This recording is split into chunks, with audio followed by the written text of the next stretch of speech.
my fellow Americans. I hope you are all feeling blessed today and are ready for another round of Philosophy with Joey. Today we will be discussing the fourth section of David Hume's An Enquiry Concerning Human Understanding. This is the text that discusses the types of knowledge, the well-known concept of cause and effect, and our ability to infer. Hume opens this section by drawing a distinction between relations of ideas and matters of fact. Relations of ideas are a priori knowledge and are indestructible bonds created between ideas. All logically true statements, such as 1 + 1 = 2 and all unicorns have horns, are relations of ideas. Relations of ideas are intuitively or demonstrably certain, and a denial of such a proposition is impossible without a contradiction. Matters of fact, on the other hand, are a posteriori knowledge that deal with experience.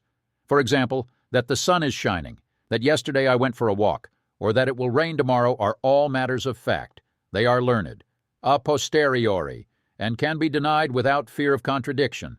If it is sunny outside and I assert that it is raining, I can only be proven wrong by looking out the window and checking. My assertion cannot be disproved simply by an appeal to logic and reason. A simpler way to put it is that relations of ideas are things we piece together with our own logic and reasoning, whereas matters of fact are simply things that we experience in our lives without having to think. While I may know many matters of fact from sensory experience or from memory, neither is the source of my knowledge that my friend is in France or that the sun will rise tomorrow. Hume suggests that we know matters of fact about unobserved things through a process of cause and effect. This is the most important thing Hume mentions in this section. To explain, my knowledge that my friend is in France might have been caused by a letter telling me so, and similarly my knowledge that the sun will rise tomorrow is inferred from past experience, which tells me that the sun has risen every day in the past. Hume then asks how we know the principle of cause and effect. If I see one billiard ball rolling toward another, how do I know that the second ball will move when it is struck? He suggests that this knowledge cannot be a priori, since I can deny that the second billiard ball will move without contradiction. Cause and effect are themselves totally distinct. Nothing in the movement of the first billiard ball can a priori suggest to me the movement of the second billiard ball. Hume thus concludes that our knowledge of cause and effect must be based on experience. We base our knowledge of future events in past experience, but how do we know that the past is a good guide for future predictions? This plays into Descartes' Cartesian method of doubt, where he expresses concern that his experiences and senses may not be reliable enough to make assumptions from. This is also a problem for Hume, who is worried that his experiences might be flawed, and so his assumed outcome, or effect, might be incorrect. Hume begins by distinguishing between demonstrative reasoning, which is based on relations of ideas, and moral reasoning, which is based on matters of fact. We cannot know that the future will resemble the past by means of demonstrative reasoning, since there is no contradiction in suggesting that the future will not resemble the past.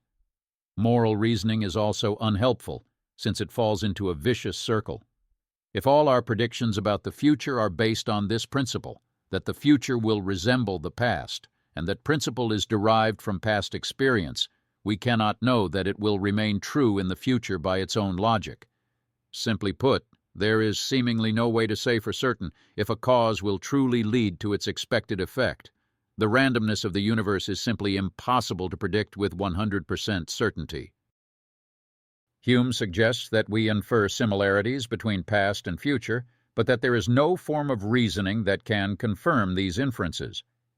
He confesses that he may simply have failed to identify an argument that could give a rational foundation for causal reasoning, but he challenges the reader to identify it. Even a child knows from past experience that a flame will burn. If this knowledge comes from some form of reasoning, it must be a form of reasoning so obvious that even a child can grasp it. Why, then, Hume asks, is it so difficult to identify? He suggests that the child learns not through reasoning, but through the conditioning of custom. This is a direct display of Hume's empiricism at work, as he is suggesting that the child has learned from experience how to view the world, and that it proved more useful for him then it might not be clear what Hume means when he says it would be a contradiction to deny relations of ideas, but not matters of fact.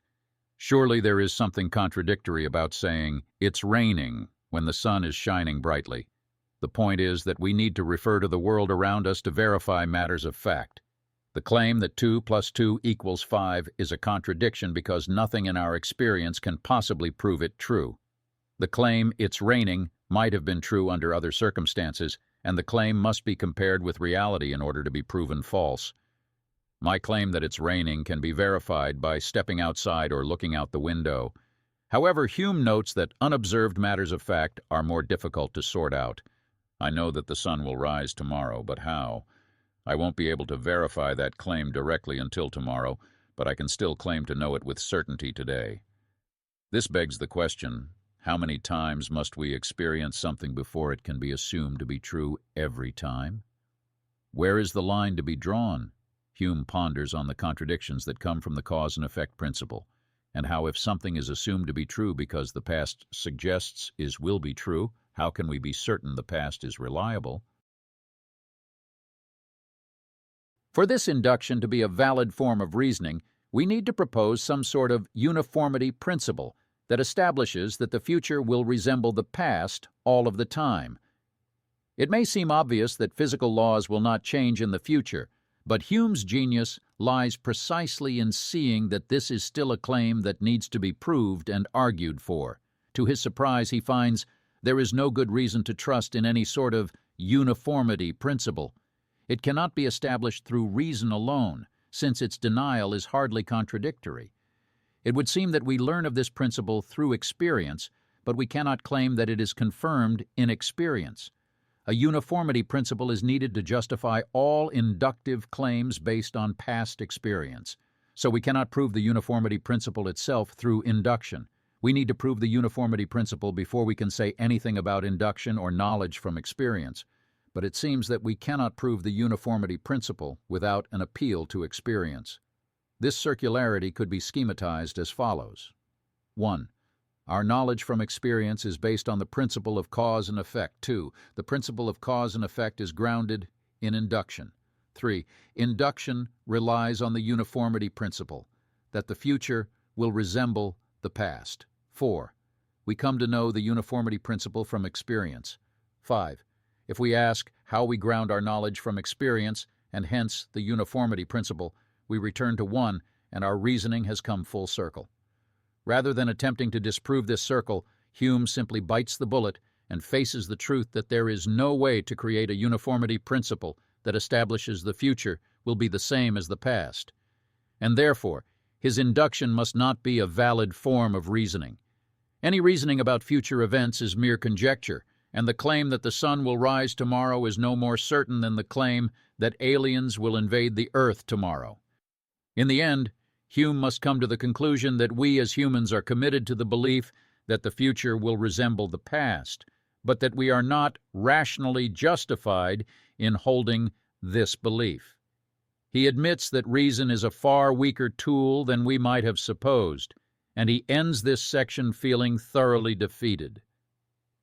Thank you for watching this episode of Philosophy with Joey. Hope you enjoyed our last video on David Hume, and look forward to the upcoming videos on René Descartes. God bless America.